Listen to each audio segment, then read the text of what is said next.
मुसलमान खानदान में पैदा हुए लेकिन इस्लाम पे अमल नहीं करते, बराबर? Yes sir, yes.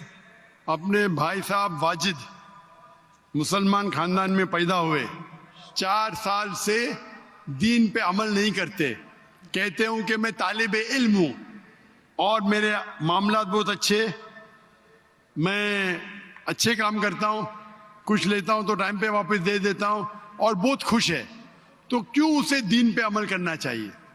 अच्छा सवाल है भाई साहब। ऐसे तो बहुत से शख्स है जो बोलते मैं बहुत अच्छा हूं, कई शख्स है। अच्छा होना किसके मैयार से? आपके मैयार से। हमें अच्छा होना चाहिए खालिक के मैयार से। खालिक का मैयार क्या है?